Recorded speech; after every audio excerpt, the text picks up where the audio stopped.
Donc j'ai pris un fromage blanc du commerce, étant donné que des fois c'est pas assez ferme.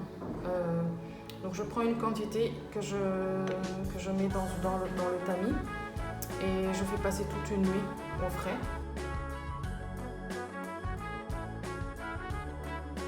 J'assaisonne un petit peu la crème de fromage.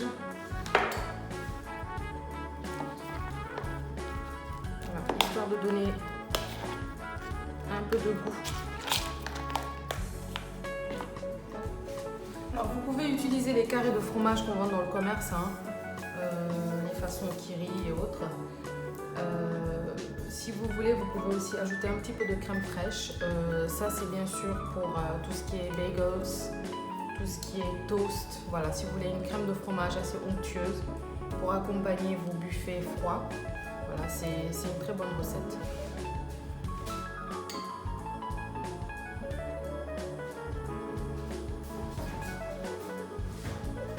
On ajoute un petit peu de crème fraîche, une pincée de sel. J'ajoute un petit mélange d'épices, de la persillade,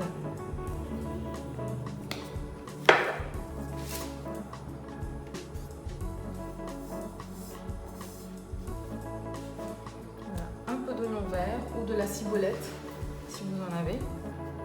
Voilà, je mélange le tout.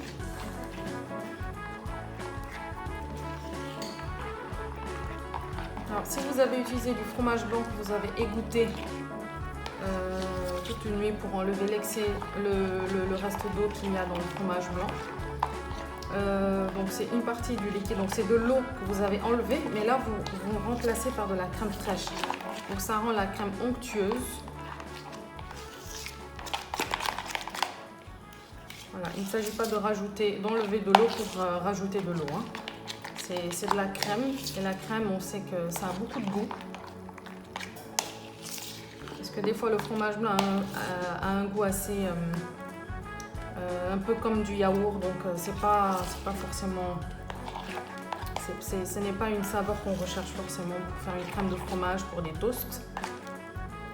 Donc, si vous faites ça, vous égouttez le fromage, comme je vous ai montré, que vous ajoutez de la crème fraîche. Voilà, ça va quand même changer en grande partie le goût un peu acidulé du fromage blanc.